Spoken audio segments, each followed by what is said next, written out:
రెగ్యులర్గా డిఫెన్స్ రౌండప్లో ఒక సంస్థ గురించి గిరిధర్ గారు ఎప్పుడు చెప్తూ వస్తున్నారు.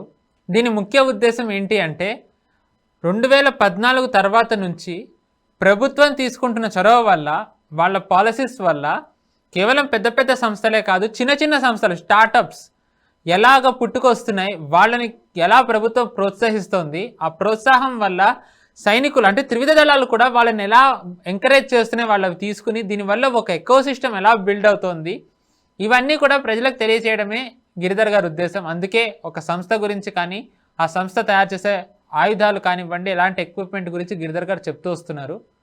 అలాంటి ఒక సంస్థే ఆల్ఫా డిజైన్ టెక్నాలజీస్. ఎంతో చిన్నగా మొదలైన ఈ సంస్థ అదానీ లాంటి ఒక పెద్ద సంస్థ చివరికి వీళ్ళని ఎక్వైర్ చేశారు. అంటే వాళ్ళు ఎలాంటి పురోగతి సాధించారో నిజానికి దీన్ని బట్టే మనం అర్థం చేసుకోవచ్చు. ఆ సంస్థ ఎలాంటి అచీవ్మెంట్స్ చేసింది, వాళ్ళు ఏ రంగంలో వాళ్ళు ఎక్స్పర్ట్స్, గిరిధర్ గారి మాటలోనే తెలుసుకుందాం. సార్, ఆల్ఫా డిజైన్ టెక్నాలజీస్ అంటే చాలా చిన్నగా స్టార్ట్ అయ్యి నిజానికి చెప్పాలంటే వాళ్ళు ఎక్స్పోర్ట్ ఆర్డర్స్ తీసుకోవడం కానివ్వండి, చివరికి అదానీ లాంటి కంపెనీనే వాళ్ళు చాలా ఇంప్రెస్ అయ్యి టేక్ ఓవర్ చేశారు. ఈ సంస్థ ప్రత్యేకత ఏంటి? ఇది ఏ విభాగాల్లో దీని ఎక్స్పర్టీస్ ఉంది sir? Alpha defence technologies private limited అన్నది చాలా చిన్నగా స్టార్ట్ చేసినటువంటి సంస్థ. కొల్లల్ హెచ్ఎస్ శంకర్ గారు ఫౌండర్. ఆయన ఫోకస్ అంతా కూడాను రీసెర్చ్ అండ్ డెవలప్మెంట్, తర్వాత మనకు కమ్యూనికేషన్స్, ఎలక్ట్రానిక్స్, తర్వాత ఏవియానిక్స్, వీటి మీద ఫోకస్ పెట్టారు. వీటి మీద ఫోకస్ పెట్టి అంటే సైన్యంలో కానీ, సైన్యానికి సంబంధించినటువంటి వివిధ రంగాలలో పనిచేసినటువంటి వ్యక్తులు ఎక్కడి నుంచి ఏమేమి మనం ఇంపోర్ట్ చేసుకుంటున్నామో దాని ఇంపోర్ట్ సబ్స్టిట్యూషన్ ఎలా చేయగలము, దాన్ని మనమే ఎలా తయారు చేసుకోగలము అన్న దిశగా చాలా మంది స్టార్ట్ చేశారు. మనం డిఫెన్స్ రౌండప్ లో ఇటువంటి వారి గురించి గతంలో చర్చించుకున్నాము.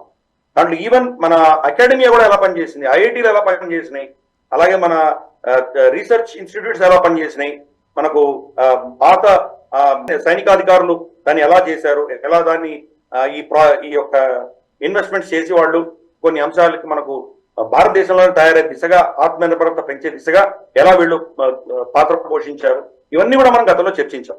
అదే పంతాలో కొల్నల్ హెచ్ఎస్ శంకర్ గారు కూడా ఈ యొక్క alpha defence technologies private limited అన్నది బెంగళూరు బేస్డ్ ఆయన తయారు చేశారు. ఫోకస్ అంతా కూడాను ఎలక్ట్రానిక్ అండ్ కమ్యూనికేషన్స్, వీటి మీద ఫోకస్ పెట్టారు ఆయన.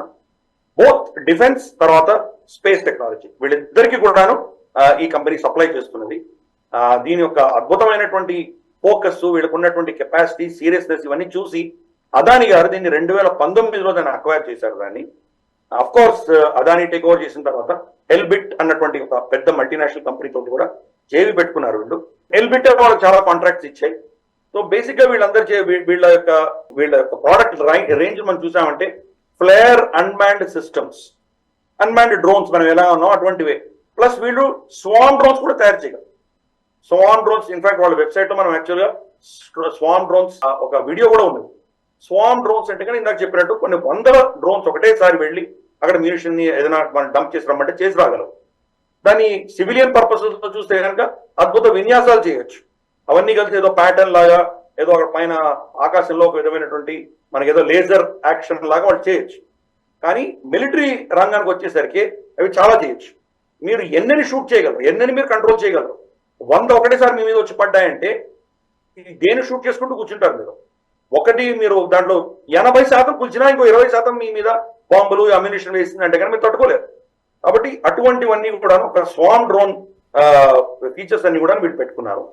ప్లస్ ఈ స్వామ్ డ్రోన్స్ ని ఎలా ప్రొటెక్ట్ చేయాలి, శత్రువు యొక్క ఎలక్ట్రానిక్ వార్ఫేర్ నుంచి దీన్ని ఎలా ఇన్సులేట్ చేయాలి, ఒకవేళ దీన్ని కంట్రోల్ చేస్తున్నటువంటి వ్యక్తి కంటి డిస్టెన్స్ దాటి వెళ్ళిందంటే స్వతహాగా అదే ఎలా నిర్ణయం తీసుకోవాలి, ఇటువంటి అంశాలన్నీ పెట్టి వీళ్ళు ఈ యొక్క అన్మాన్డ్ సిస్టమ్ తయారు చేస్తున్నారు.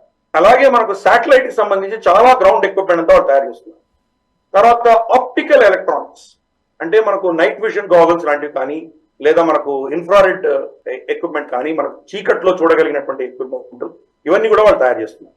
అలాగే ఇందాక మనం అనుకున్నట్టు ఎలక్ట్రానిక్ వార్ఫేర్ సూట్ ఏవైతే ఉన్నాయో అవన్నీ కూడా వీళ్ళు తయారు చేస్తున్నారు.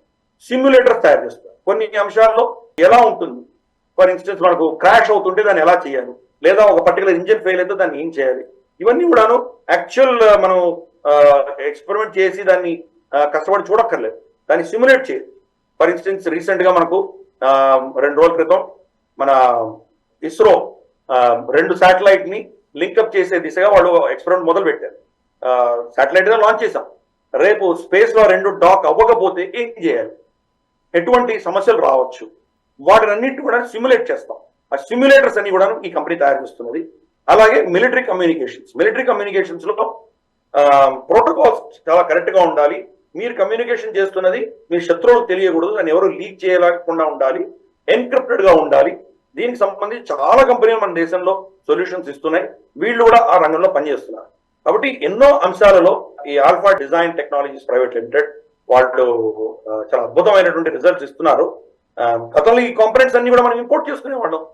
ఒక ఇంపోర్ట్ సబ్స్టిట్యూషన్ మన దేశంలోనే తయారయ్యేటువంటి దిశగా మనం మేక్ ఇన్ ఇండియా ప్రాజెక్ట్, భారత ప్రభుత్వం ప్రాజెక్ట్ దృష్ట్యా ఎదిగి వచ్చినటువంటి సంస్థల్లో ఇది ఒక సంస్థ. వీళ్ళ లాంటి వాళ్ళు ఇంకా చాలా మంది రావాలి. మన డిఫెన్స్ రంగానికి ఒక వెన్నెముకలాగా వీళ్ళందరూ తయారవుతున్నారు. దాంట్లో భాగంగా వీళ్ళు కూడా ఒక కీలకమైన పాత్ర పోషిస్తున్నారు. కాబట్టి వీళ్లను కొల్లెల శంకర్ గారిని, వాళ్ళ టీంని, వీళ్ళందరినీ కూడా మనం అభినందిద్దాము. ఇంకా రాబోయే రోజుల్లో ఈ టెక్నాలజీస్ ని ఇంటర్నేషనల్ గా కూడా మనం ఎవరితోనైనా మన సమానులమే అన్నట్లు ధీటుగా మనం వీళ్ళందరూ కూడాను కొత్త ఆవిష్కరణలతోటి మన సైన్యానికి బలం చేకూరుస్తారని వాళ్లకు నా అభినందనలు తెలుపుతూ, వాళ్ళనందరినీ కూడాను మనకు ప్రోత్సహించినటువంటి ప్రభుత్వము, మన డిఆర్డిఓ, మన సైనిక దళాలు, వీళ్ళందరికీ కూడా మనం అభినందనలు చెప్తాం. రైట్ సార్, ఎప్పట్లానే ఎంతో విలువైన సమాచారం